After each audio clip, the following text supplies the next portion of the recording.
tadım yaptığı, özellikle 4 farklı tekniği kullanıldığı hamur işi tekniği, dolma tekniği, uzun süreli pişen bir et tandır ve buranın yöresel özellikle düğün yemekleri olan hıntiye yemeği. Evet. Zaten bu sene yapılan Türk Mutfağı Haftası etkinliğinde müdür beyin söylediği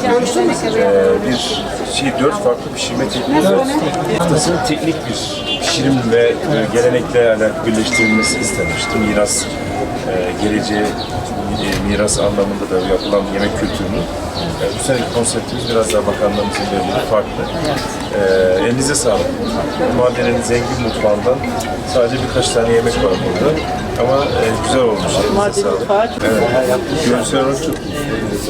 Şeyle birlikte yapılan Semih Şefimiz de aynı zamanda buradaki sektörün temsilcisi, dernek başkanımız, Tabak Derneği. My country near Japan. Yeah, we know.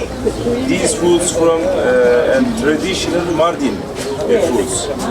We eat many. Yeah, you can taste these. Tadım menüsü olduğu için Sayın Valim, bir oturma düzeni değil, tadım şeklinde ikram.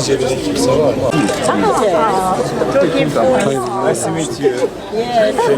Bugün Mardin'de beşincisi düzenlenen, Türkiye genelinde beşincisi düzenlenen ve Sayın Cumhurbaşkanımızın eşi Emine Erdoğan hanımefendinin ev sahipliğinde, organizasyonunda gerçekleştirilen zengin mutfağından ve bu senenin mirası kapsamında hazırlanan 4 farklı pişirme tekniğine hazırlanmış Türk mutfağından yemekleri biz misafirlerimize ve Mardin'e tanıtmak istedik. Türk Mutfağı Haftası vesilesiyle bu seneki konsepte uygun 4 farklı pişirme tekniği ve 4 farklı mekanlarda, ortamlarda kullanılan, tüketilen Mardin mutfağından yemekleri bu seneki konseptle hazırladık. Bu Türk Mutfağı Haftası'nın Türk dünyasına ve Mardin'imize hayırlara vesile olmasını temenni ediyorum. Emeği geçen arkadaşlarıma da teşekkür ediyorum hazırlanmasında. Bu yıl 5.sini düzenlediğimiz Türk Mutfağı Haftası'nda bu kadim topraklarda buranın kültürel zenginliğini yansıtan yine bakanlığımızın hazırladığı bir konsept çerçevesinde bir sofrada miras temasıyla Türk Mutfağı Haftası'nı kutluyoruz. Farklı pişirim tekniklerini, farklı kullanım amaçlarını misafirlerimize bütün sosyal medya mecrasıyla veya tanıtımlarla için buradayız.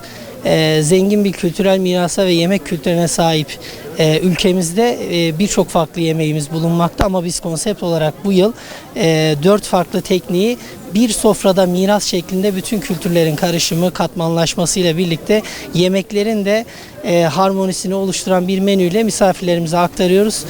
Teşekkür ediyorum.